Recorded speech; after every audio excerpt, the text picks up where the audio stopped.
You listened to him on the KVJ show for years. Every time he tried to talk sports, he'd get shut down. After years of begging, we finally gave in. Brought to you by Bremen Motor Cars in West Palm and Jupiter. A world-class experience. Visit BremenBMW.com. And by Wellington Anti-Aging. Low T? Go to WellingtonAntiAging.com. It's Kevin's Other Show on 640 The Hurricane. A 2-point lead for Toronto. James backing in on Anunoby. James with 10 to shoot. The fadeaway for the tie. Yes! LeBron James knocks it down. 105-105. Gosh, you just like, was LeBron going to have anything in the tank after only getting like a 24-hour nap before having to play another game? Yeah, it's pretty crazy. I mean, the way he conditions his body during the playoffs, it must be unworldly, like some type of TB12 stuff in order to be able to do. Because I mean, he's putting the whole team on his back night after night after night. I want to see what he does. Like, you know, we got to see Tom Brady this year. Yeah. He's got that dude that's always following him around, just massaging him, just rubbing him down at every moment. Weird, yeah. Does like LeBron have the same thing? Is like D Wade following him around? I think Tyronn Lue does it actually. Is that who it is? Yeah, Tyronn Lue just gently pets him during the game in order to be able to keep him calm. He's like his pet tiger. Wouldn't it be great? I mean, wouldn't it be awesome to be so good that you come out and suck it up and have 26 points, 11 rebounds, and 13 assists? Yeah.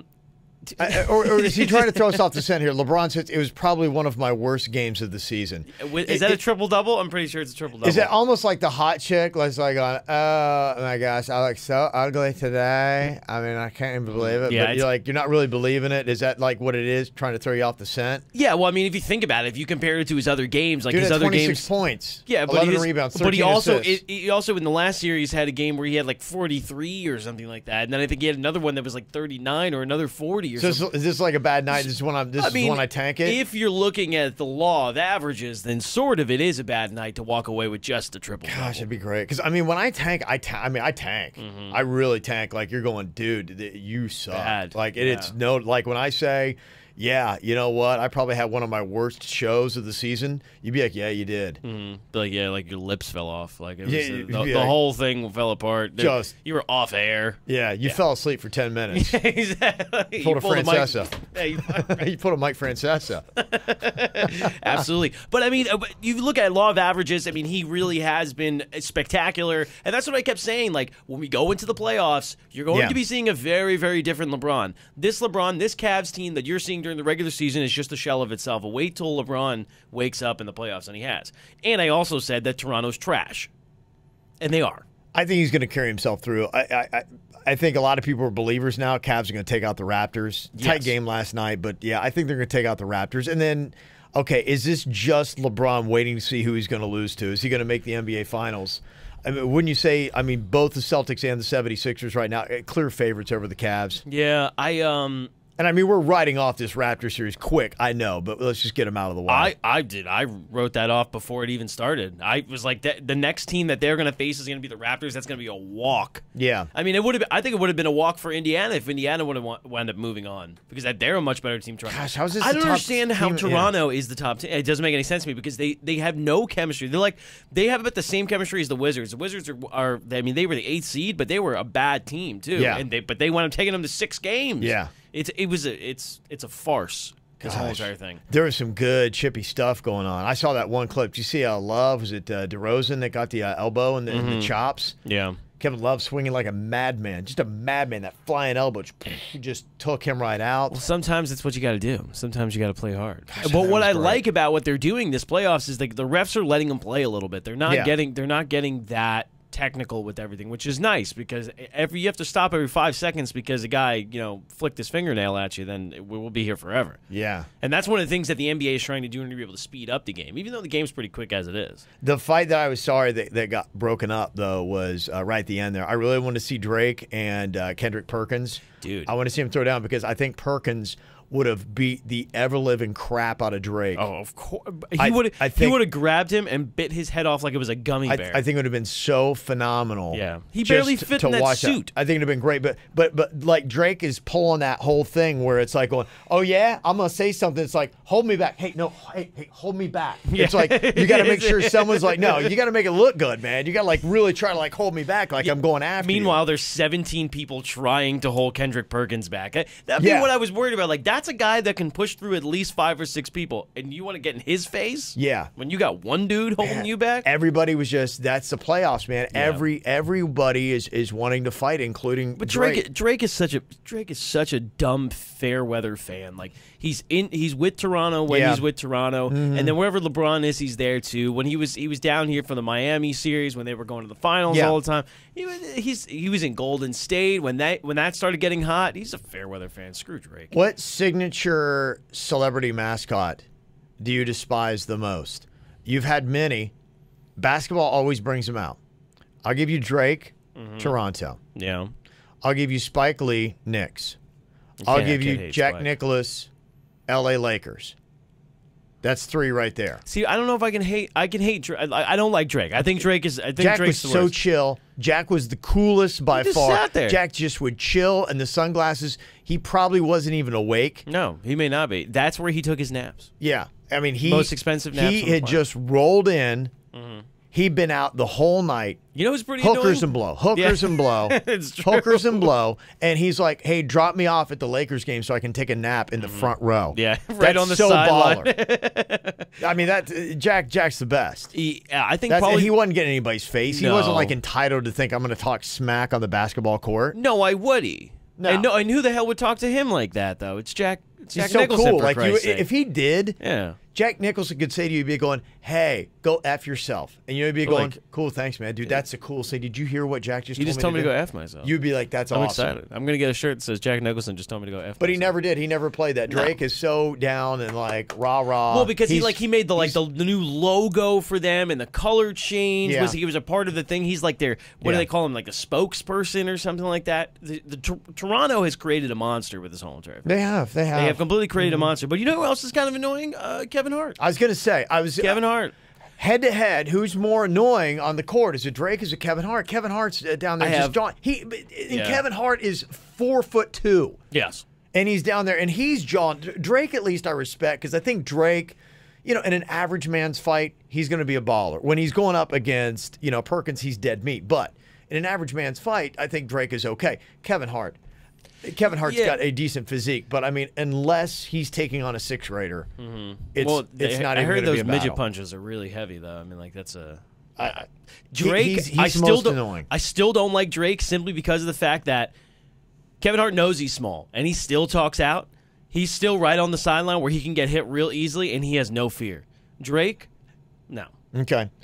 What crowd do you think is talking the best smack? I mean, did you appreciate any of the smack talk that was going on? Tristan Kardashian last night. It's my favorite. He was getting the Raptors fans. I mean, were they bringing it? Is this Canadian heckling? Are you respective? It's very odd, but yes. Canadian heckling last night? Yeah, they kept making fun of him and then saying please and thank you after. It was very odd. Yeah, right, yeah. Uh-huh. they were the most courteous heckling I've ever heard. Chanting out Chloe last night. Steph Curry is in the lineup. It is so audible. Yeah, it's just nonstop Chloe. And the best part is that the announcer is talking and then can't say anything about it, so he just doesn't say anything at all. Because normally that's a lot of time where they're talking about, plays that just happened, this, that, and the other, do some recap. But he decided just to take it off just so you can be able to hear how audible Chloe was during the whole entire thing. Because they can't really they can't really say anything about that. Yeah. Who did you like? Who's a better chanter? Is it those Canadian Raptor fans, or was it what Boston was doing to the 76ers? I think they had a little bit more effect, right? Yeah, maybe. Because I mean, you wind up you chant and you chant and you lose. So you chant and you win already. You got to give that to the Boston fans. If you had to be heckled by one crowd, who's going to scare you more? An arena full of Canadians or an arena full of boozed up Bostonians? Yeah, no, people from Boston scare the crap out of me. Horrifying. Or already. So, I mean, yes, an entire room of them, an entire arena of them. Yeah, so that has to be the thing of nightmares. Yeah, that one's not even close, I think. Yeah, and in reality, it's like what Toronto was doing was more pop culture based, which made it worldwide funny. But terrifying? No, it's not terrifying. No. You're just making fun of this dude for making a huge mistake of being part of the Kardashian clan. Another bit of the sideline circus that I love with the NBA playoffs that is going on. Did you see what was happening with Draymond Green and Rajon Rondo? Rajon Rondo is so is so confrontational. He's always been his entire career. Yeah. He picked the absolute right person to start picking on. Boy, it's how easy is it to piss off Draymond Green? He is so easily rattled. Yeah. But that was always Rondo's game. Like, Rondo was known as one of the biggest trash talkers on the court. Yeah. And it got him in trouble a lot of times, but it also helped him because the mental game was a big thing for him. Okay. And Rondo's been playing great. Petty or awesome, Draymond Green's at the foul line. Rajon Rondo comes over, gets the ball, wipes it all over his face to get all the sweat, and then hands off to Draymond Green. It's awesome. It's awesome, right? It's awesome. It's awesome. But that's it's the kind of thing you want to petty. see. It's completely petty awesome. Oh, yeah. No. Yeah, A respectable gent, pretty petty a respectable awesome. gentleman would not go for anything like that. No. But to me, just that subtle, here's my wet sweat ball. He's Enjoy lucky he didn't shooting stuff that. it up his shirt or put it down his pants. I mean, like, just over the face is not so bad. Yeah, I thought that was pretty brilliant. I mean, it was like every game. Gosh, I love the NBA playoffs. I do. Everything. I do. It's like a clown I circus. wish there was It's a more zoo. of that in the NHL playoffs. The NHL playoffs are really they really get you at the core at certain times because the disparity of goals, as soon as somebody scores, all of a sudden it becomes like a panic mode. Yeah. But you don't really see, that type of interaction between the players because during the regular season they do the fights. During the playoffs, they very, very rarely fight. I know. And you would think that would be chaotic. Drunk hockey fans would be a lot more chaotic than these NBA fans. Yeah, but hey, apparently they're more reserved. I don't know. They're really into the game. I think it just tells me hockey fans next year you need to try harder. Well, this could be it, though, is because the people that go to hockey games are like super, super hockey fans. The people that go to NBA games are like, we wonder what celebrities are going to be here. Yeah, they're drunk idiots. They're just it's a little bit want to different. heckle and chant. It's a weekend. It's go hang out with my buddies as opposed to hockey's like, dude, if the Panthers were playing in the playoffs right now, the entire arena would be filled with diehard Panthers fans. It wouldn't be fair weather fans that would be coming to the game. They're not going to spend the money to go watch them play an NHL playoff game. Nobody cares about hockey as much as we want them to. Yeah. So, I mean, basketball is kind of like, everybody does basketball. Who are you more respective of last night for what they dialed in? You had LeBron coming back gassed from the performance he put in Game 7, 24-hour nap, comes back, and last night LeBron lays in a pretty impressive performance, 26, 11, 13. Yeah, he did completely crap the bed with the shooting, 3 of 15 at one point. Versus Steph Curry comes back from IR, 28.7 rebounds. And off the bench. Who's more? Yeah, who's more impressive?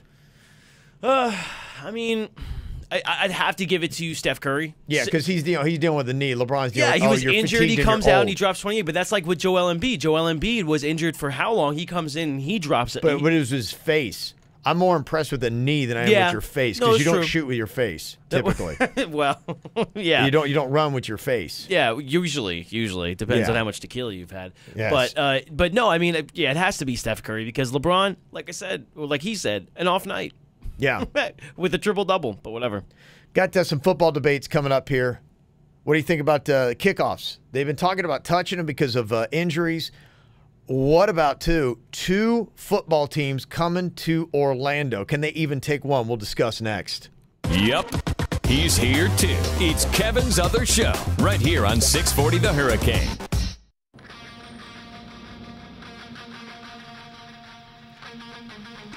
I think you're going to see Orlando continuing as the football graveyard. where good football goes to die. I don't even know if I call it good football. I think it's where football goes to die, where the pigskin becomes where random football that probably shouldn't have been created in the first place goes to die. Yeah. Let's kind of just do a roll call real quick of defunct teams and leagues that have tried to call Orlando home. You've got the USFL, The UFL, the WFL, the WLAF. I think one of those was a lingerie league. Oh. Yeah. They still do that?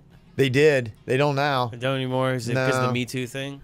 No, I don't know. No, I don't think Me Too killed lingerie football. I think lingerie football. It was lingerie football killed lingerie football. Man, those chicks are there like, yeah, they're in lingerie and stuff like that, but I mean, yeah. There was very few of them that you wanted them to be in lingerie. They were like men in lingerie. I think that was kind of it. Yeah. Yeah. It wasn't appealing. I mean, I get the initial concept. It's like, let's figure out things that men love and let's add them all together. Now, Jello wrestling, that I'd watch. Yeah. You don't need to be very strong for that. Okay, well, let's try to get that going. I think so. The Jello Wrestling League. And let's put it in Orlando. MLJ. Yeah. W. The Arena League, that tanked in Orlando, gone. The Predators. Yeah. You've had, that's right, the Predators. The Predators. They should have known right away. I mean, come on. Hey, you Nashville's want to talk about going Me with Too? I know. How is it? They've got the cat though. How does that not? And I get you're trying the cat, but I'm sorry. It's like it's a predator. It's a predator. Yeah. No. Today's me. day and age, how does that get greenlit? How are you sitting in a room full of people? Yeah, I got a great idea. Let's start a hockey team, the Michigan Molesters. It sounds perfect. It's gonna be sold out. Okay, I can see that. You know what I mean? But let's put a cat with it. It's a molester cat. It's Lester the Molester would be the mascot. Chester or Lester. Yeah. Chester is his other brother. Yeah. In jail. So they've had the Predators, they've had the Panthers, they've had the Rage, they've had the Renegades, they've had the Thunder, they've had the Tuskers. That's all come through Orlando, and now it looks like they might throw a couple more on the scrap heap. If you had to say head-to-head battle, who do you like your odds on? Because it looks like, even despite the fact that the Alliance of American Football, that's the team with Steve Spurrier, and he's trying to get Tebow, they're going to be playing at UCF. Vince McMahon not pumping the brakes, going right through and trying to drop an XFL franchise again. He's already done this once. One time. Was there an XFL franchise in Orlando? I believe so. Oh. I believe so. That's unfortunate. Yeah, he did. Back in 2001, one season. Well, I wonder what he's thinking about doing differently this time. I don't get what is it that he thinks now is going to make the XFL work whereas it didn't work before. Yeah, and then with this other AXF. Whatever it is, this new one. And he's an abbreviation. Maybe they're calling it. What is it? What's the new one called? It's the Alliance of American Football. I think it's the AAF. AAF. Yeah. Weird. Okay, so, I mean, with that coming in, on top of it, you have two brand new franchises coming around the same time. Yeah. I don't think it's going to work out. The only thing that's been working out there has been Orlando City Soccer, and they've been record numbers. Yeah. And they were a small, like, USL team prior to that. A sort of minor league team, and then they moved up to the MLS, and now they're like stadiums packed all the time.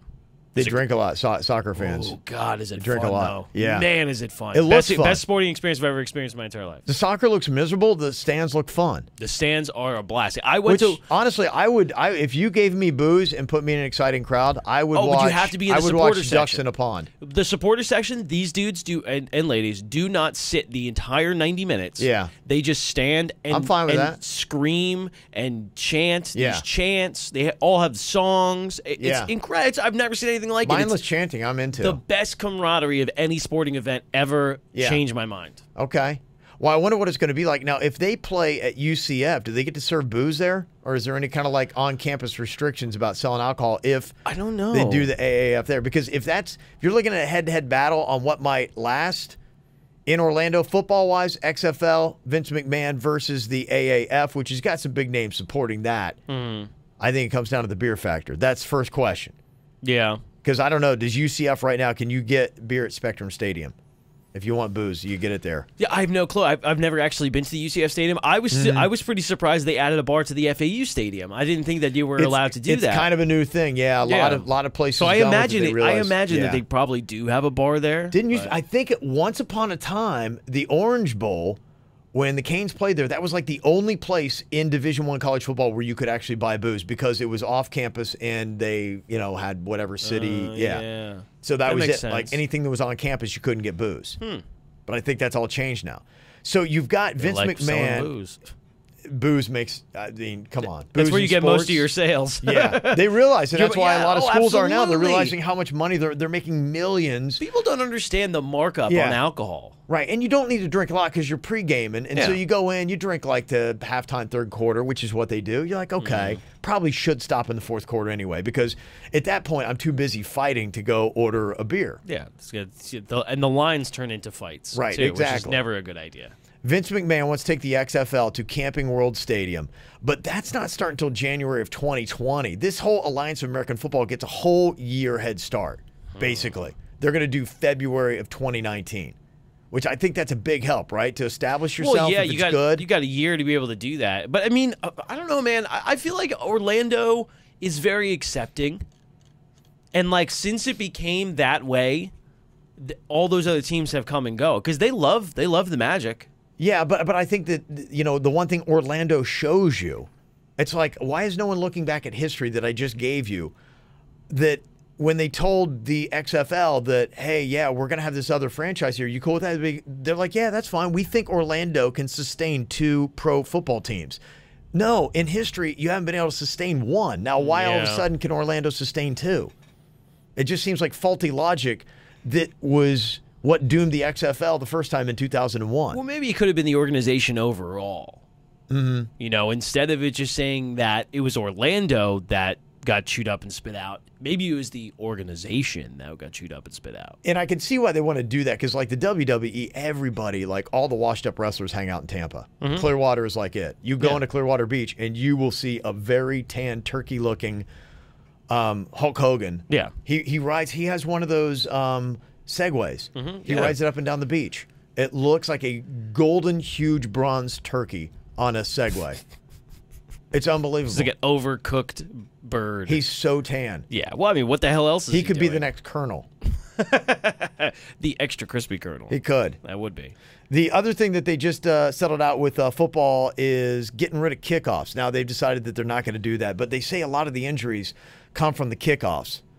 But I guess got guys running full speed for an entire length. What do you expect's going to happen? It's like you're shot out of a can. You run straight into someone else, and that's what they want to do is just totally blow somebody up. Yeah, and that's You've got a guy, why. that's his job is to go down and try. It's like you're the concussion maker. That's the position. Yeah, You should go down and give him a concussion. That's what it should be on your paycheck. Right, that's your NFL job. concussion maker. But I mean, that's why you see so many fair catches. You don't see people running the ball back all that much, except if they know that if they have somebody that's like a legit punt returner that's really, really good. Like if you had like a Devin Hester or something like that, obviously he's going to return the ball every time because he's a slithering little snake. Yeah. But you won't see it very often because people are terrified of getting smashed because you have guys that when they run 10 feet can pick up some speed and power. Now you're giving them 60 yards. You've been sprinting for 60 yards. You weigh 265. Yeah, exactly. Yeah. That's like if I threw a rock running at a you 4.4. or I shot a cannon at you. Yeah. It's Point like getting blank hit by a range. car, yeah. Yeah, it's a bit different. Yeah, they determined concussions were 5 times likelier to occur on a kickoff than any other play.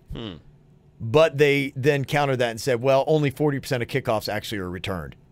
Yeah, so that's what I'm saying. Yeah. It's a lower amount of kickoffs being returned. So and when they do the fair catch, obviously nobody's getting hurt. Does it ruin football if they get rid of kickoffs? Do we need it? What it ruins is it ruins my bathroom break. That's what it ruins. Yeah, it doesn't faze me. Like, they totally could get rid of the kickoff. I'd be like, I'm okay with that. Yeah, I mean, I like seeing somebody get lit up, but now it's kind of like that. You hate to know how serious it is because they're going, ooh, I probably shouldn't be rooting for that. There's a guilt with when a guy gets blown up because I'm like, that guy likely got a concussion. Because, I mean, back in the day, you used to go on YouTube, you'd be like, fun hardest anymore. hits of the week. And ESPN used to have them and everything. Yeah. They don't do that anymore. It's almost not fun anymore because the game is going to be followed with a special of a guy that is going to the bathroom in his pants and he's 45. Yeah, exactly. And you have people like Troy Polamalu who said that he got like 4 concussions a game and he's still audible. It's not as fun. No, all of a sudden you're like, oh, Lord, these are handicapped people. It's not as fun.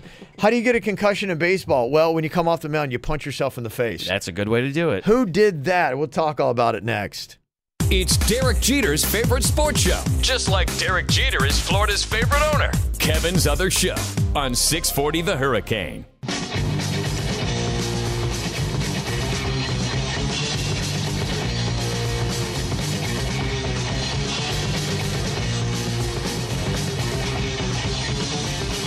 Whenever Diener's out, Ricky Bobby, you definitely have better music. Yep. Yeah. Yeah, yesterday he played like, what was it? Remember we had the Dolphins cheerleaders in here? He played like In Sync or something. I'm like, I don't know what's going on. Yeah, I don't know what's going on. Very bizarre. Yeah, we're gonna have to have a musical intervention with him. Well, I mean, he's been very weird with me lately. I mean, like he shut He's down Jordan's mic. He's trying to push you out. Now you need to return the favor. You need to work on his music. He's trying to push you out of here. Well, that's why he's not here today. So yesterday I put a little eye drop in his coffee. He's going to be sitting on the porcelain pony all day. That's the reason why he didn't make it in. I needed to get some FaceTime, you know what I mean? Sly, yeah. See if he tries that move again on you. Mm-hmm. I will crap in his coffee. Boy, you know, somebody who, I don't know if I respect it or I'm just like, dude, come on, man. I think we've probably all been there where, you know, you probably went out partied a little bit before work when you shouldn't have the night before, and then you came in. That was me yesterday. Yeah. Yeah. I get it. I've happened. Yeah, it's happened to me. And you do it. I made a conscious decision. I was out at a bar, and I was like, you know what? I don't want to get too drunk. Let's go back to my house. We could just hang out, have a couple beers. Everybody left at like 11 last night. The justification comes in. You know how it goes. You're looking at it. Because the last time this happened, last time I wound up being drunk at the bar, and my wife had to come pick me up, and that was embarrassing. So this time I'm like, well, I'm hanging out with my buddies. I'm not going to do it. I'm going to go home because she wants me home. Yeah. And then she shows up from work, and I'm blasted anyway, so it didn't make a difference. Yeah. The countdown and the justification happens. Like, I need to go home. Like, if I go home right now, I can get still 6 hours of sleep. Yeah. And then somewhere along the way, in the middle of the night, it flips, and you're like going, okay, if I just stop drinking at 4 a.m., I can get to work halfway sober. Yes. The worst I ever did is, same thing. Drunk Logic took over, and it went from being responsible, Kev, to, hey, you've got a show you got to do. You do what's called a morning show on the radio. You have responsibilities at an early hour. A very early hour. Yeah. And by the way, you haven't done any kind of preparation for this show. Mm-hmm. And somehow it got all twisted in the middle of the night to the justification of, I'll be sober enough, and I feel really creative right now. It turned into... I hate that when you get that creative spark, because then it just takes over your brain. Well, and I thought I was going to be. I said, that's okay. You can wing this. You're a professional. I crack the mics at 6 a.m. I talk for about 10 minutes. I hit commercial break. I vomit in the trash can. I turn on the mics. I talk for 10 minutes. I vomit in the trash can. I continued this pattern for 2 hours. It wasn't until 8:15 that I stopped vomiting every commercial break. Wow. Don't know how I did it. Oh. But you know what? I told myself that's the last time I'm ever going to do that. And you know what? It wasn't the last time I ever did that. Yeah. I don't know why we can't get this. So I can't throw any stones at Matt Harvey because he's doing it time and time again.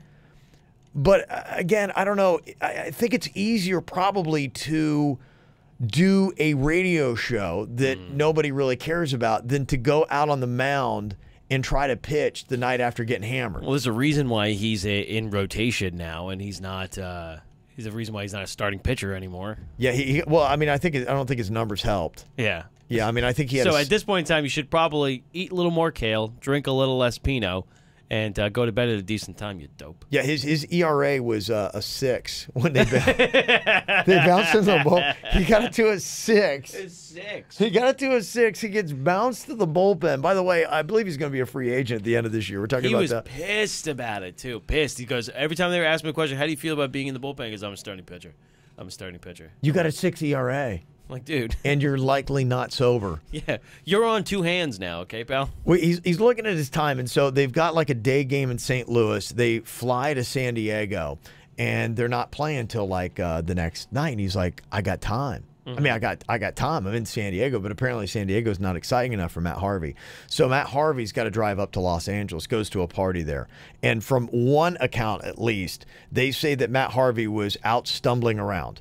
Like he was like falling down kind of drunk. Nice. Next day, game's on. They pull the 6.0 ERA out of the bullpen and like going, dude, all you got to do, just give us an inning without a run. Can't do it. Didn't happen. He goes out there 1 inning, gives up a run. Things don't go well. And this is a guy that got suspended for 3 games last season for failing to show to a game. Yeah. And apparently he was partying the night before. He can't learn. Can't get out of his own way. It's like Can't get Josh out of his way. Gordon. So I'm not here to judge you, Matt Harvey. I get it. I mean, hey, I did it. Who knows? Tomorrow I might be back to my old ways. I might be puking in the trash can every commercial break till the 8 o'clock hour on my morning show at KVJ. But I mean, I'm not a pitcher. I was gonna say, it's like not like you're a brain surgeon or anything like that. But I mean, his job a little bit more important. I mean, I guess not really important in the grand scheme of things, but a little more important for him because I mean, it makes him a lot more money than. Yeah, but the only thing that I wonder is sometimes I talk about this, and you talk to somebody who's maybe played pro ball before, somebody that grew up their whole life in baseball, and they're like unfazed by this. They're like, yeah. So, I mean, in fact, I bring this up to Jaybird, who I do a show with, grew up in baseball. He's got some, buddies who have played in the league, and he's like, there was a pitcher one time for the Pittsburgh Pirates that threw like a no-hitter on acid. And I'm like, is that true? It's like this legend that exists. If you think about it, if he has this mentality now, when he was really good, he probably was still doing the same thing. Yeah, so I guess, if it's one of those things, because, I mean, baseball has kind of done that. Yeah, on June 12th, 1970, Pirates pitcher Doc Ellis, he threw a no-hitter despite being high as a kite on LSD. That's amazing. And apparently this guy's on the mound tripping balls, and he's throwing strikes like crazy. Talk about multitasking. He's like throwing into the middle of the Green Dragon and hitting in the stomach, and he just has no idea. Like, he gets off the mound. You're doing really good out there, but like, I've been knocking down penguins all day. I mean, that honestly has to be maybe the most impressive intoxicated feat in modern sports history. Yeah. That's 1970, so I don't know how modern it is, but I mean, that's very impressive. So if you it's look at pretty modern. I mean, it's LSD, the dude's tripping on LSD, he's taking papers. And if you're Matt Harvey, is this that bad? I don't know it's that bad. Listen, get your numbers. What's bad is the 6.0 ERA. Yeah, the 6.0 ERA. That's not good. But he probably has been doing this for a while, regardless. Yeah. So now it's just like if you want to do it, that's fine. But when you go to work, you gotta work, pal. Like you can't do this and then be a bum. Yeah. That's the way you get fired. Listen, if you went out, if that dude threw a no-hitter on acid every time. Mm-hmm. They would be telling him to take acid every time. Don't care. That would be, that's it. Whatever your process you need to go. If you need a drink, if you need a binge drink until 4 a.m., go. Just don't have a 6 ERA. That's amazing. He gets turned around, throws the ball into the outfield. I mean, that honestly, that would be outstanding. I don't think I've never seen that in baseball, but I would applaud that. That would be absolutely. He's pitched the ball the wrong way. The LSD pitcher is like, I didn't even open my eyes. I don't even know. On the opposite end of the spectrum last night, Houston Astros relief pitcher Ken Giles. Did you see that? He served up a 3-run go-ahead homer to Sanchez at the top of the ninth last night. He was so upset he punched himself in the face while walking off the mound. Yeah, a couple times. I think it was like twice or 3 times. Yeah, even as he's walking in the dugout, they had to restrain him from himself. It was like they pulled a Drake, hold me back, but he was beating himself up. For the first time it actually worked. They're like, stop hitting yourself, stop hitting yourself. It's unbelievable. But you don't pull him off too fast because he just ruined the game for you. Yeah. So you kind of want to get a couple. You spit some chiclets and then that deserves about 3 punches in the face. Yeah, so that might be something to check out. I always try to find the positive side of Marlins baseball. Few far between. But you've been pretty positive lately. That's kind of my thing. I just try to dig where there's just nothing but dirt and crap and poo. But I'm finding something out of the hot garbage dump that is Marlins baseball, and I will shine it up for you and show it to you coming up next. Get Kevin's other show whenever the hell you want on YouTube and at 640thehurricane.com.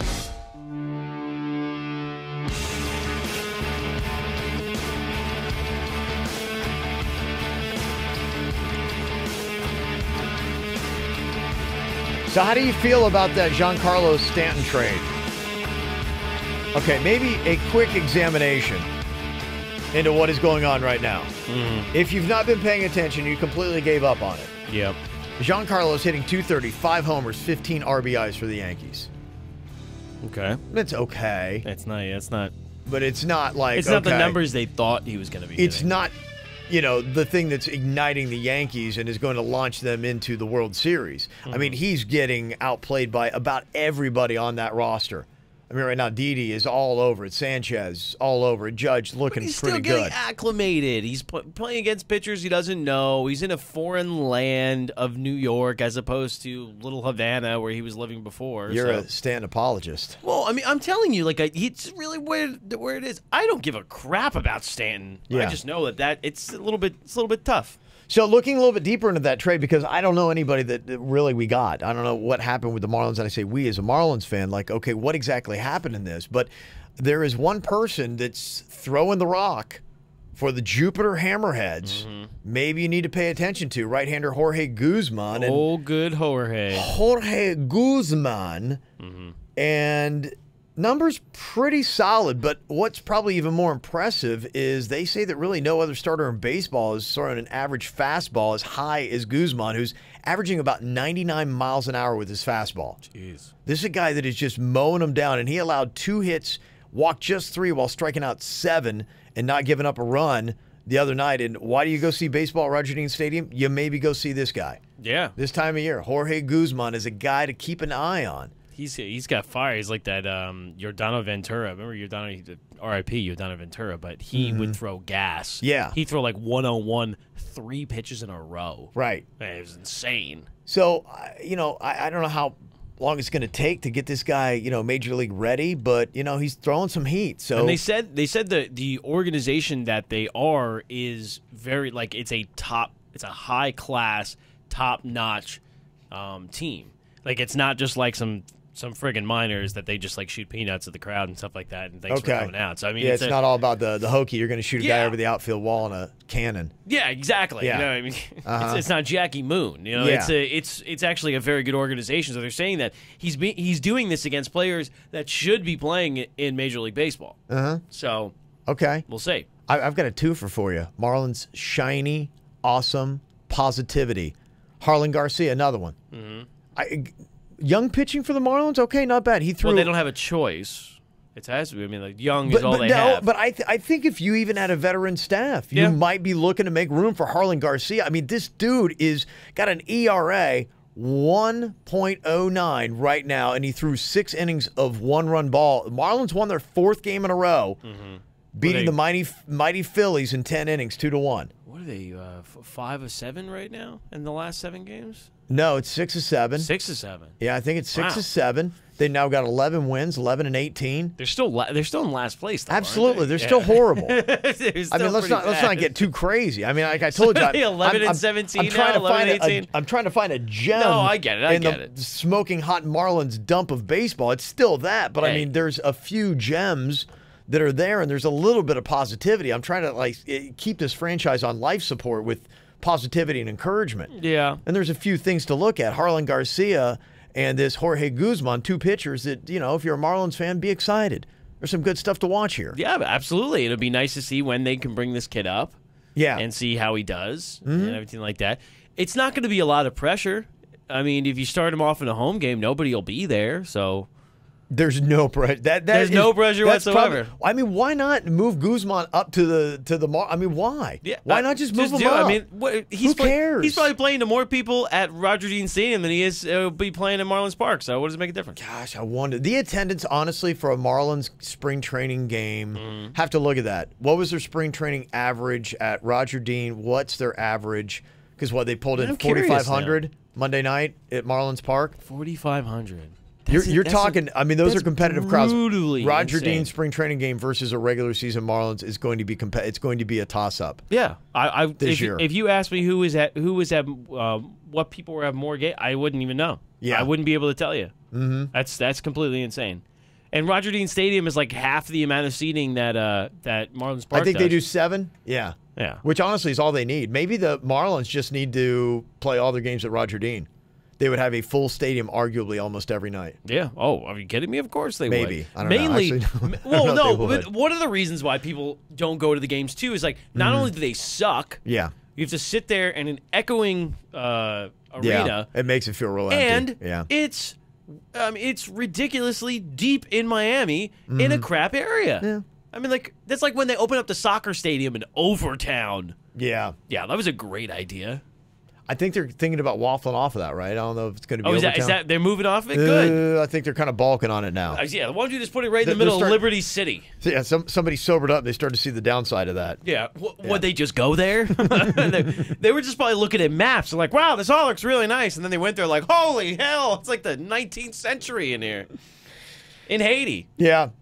D. Wade making a cool move. He was on Ellen yesterday. If you don't watch that show, which I've got a 9-year-old that does, but I don't. So it's weird. 9-year-old watching Ellen. Yeah, loves Ellen. Why? I don't get it, man. He loves Ellen. If you were checking it out yesterday, D. Wade made an appearance for a cool reason too. James Shaw Jr. You know, to me, recognized as a hero. He absolutely is. He's the guy in the Waffle House shooting that burned up his hands going in there and saving who knows how many other lives. And D. Wade apparently is one of the favorites of James Shaw Jr. And so Ellen asked D. Wade, and she said, yeah, he just dropped everything and showed up on the show, and here he was. What's your other favorite thing? Basketball. Do you have a favorite player? Dwayne Wade. Dwayne Wade. Why is that? I like the way he carries himself off the court. Oh, yeah? Yeah. Let's see how he carries himself out here. Dwayne, come on out. Yeah, being awesome. Being awesome. That's cool. I mean, it's a cool situation for him, too, and everything like that. The guy was very well-spoken. Yeah. Very, very. And he was really super standoffish about doing interviews and everything like that. He's like the hero America needs right now. He is. Everybody loves this guy. But Dwayne Wade wound up donating $20,000 to whatever organization that he's working with now, or for mental health and stuff like that. So that's what he did that too. But that's what he said. He was just literally dropped everything, grabbed the plane, and came right over there. Yeah, cool of him. His quote was, he said, "I'm glad to be here." He said, "I look at you. I know you don't want to be called a hero, but I look at you as an American hero. I would say obviously how brave you are, but for me, when I sit down with my kids, I sit down with them and I talk about role models and who I want them to look up to. I tell them to look up to you." Yeah, that's pretty cool. That's pretty awesome. Coming from D. Wade. Yeah, it's got to be. I mean, I really do love how much, like, there's a lot of people out there that talk about sports and they're like, you know what, sports figures and stuff like that, like, they're not superheroes. They're just people. It's like, yeah, but for some people they are. And to be able to use your presence as a gift to somebody is really, really cool thing. And especially when you can be able to help, with organizations like that and stuff like that. But, I mean, to turn around and have somebody of Dwayne Wade's stature tell you that you are his hero, that's got to be huge. Well, you love to see that because as, a parent who's had, multiple kids, boys, all that kind of stuff, and I got a 9-year-old boy right now, it's tough, but you can't help it. You can tell them, like, look, you really shouldn't idolize these people, but they will. Yeah. Because my son's totally into sports, and so he does. And so it's nice to see somebody, and D. Wade is one of those people, like, that's a guy that you can look up to. He's doing all the right things. Yeah, and that's why it's really important to make sure that these athletes do the right things and that we reprimand them for doing the wrong things. And I think that's what the NFL has had a really big issue with, is that if you're good, you'll play no matter what the hell you did. Greg Hardy threw his girlfriend down on a bed full of loaded guns. He was playing defensive end for the Cowboys the next year. Like, that's not cool. Like, we shouldn't allow that, because if these kids are going to be idolizing these athletes, then we need to hold the athletes to a higher standard. Yeah. And we don't. Because they make money for us. So why would we? It's a very bizarre situation, but one of my favorite kids. Yeah. One of my favorite celebrities, South Florida Palm Beach Gardens, Serena Williams. Tonight, little programming note for you on HBO. They're starting a 5-part docuseries, and they do those so well. It's called Being Serena. It's going to be kicking off tonight on HBO. Interesting. Yeah, so you can check that out if you want to support the local girl. Go check that. Other programming note, check out this show. It is on YouTube. Just go to Kevin's Other Show. Going to find the podcast. Just make sure, too, that when you go there, you subscribe. It'll be ready for you every single day. Easy way to listen. No commercials, nothing. Just rip right through the whole thing. Also, follow us on Twitter at Kevin's Other Show. You listened to him on the KVJ show for years. Every time he tried to talk sports, he'd get shut down. After years of begging, we finally gave in. Brought to you by Wellington Anti-Aging. Low T? Go to WellingtonAntiAging.com. And by Bremen Motor Cars in West Palm Beach. A world-class experience. Shop BremenPorsche.com now. It's Kevin's Other Show on 640 The Hurricane.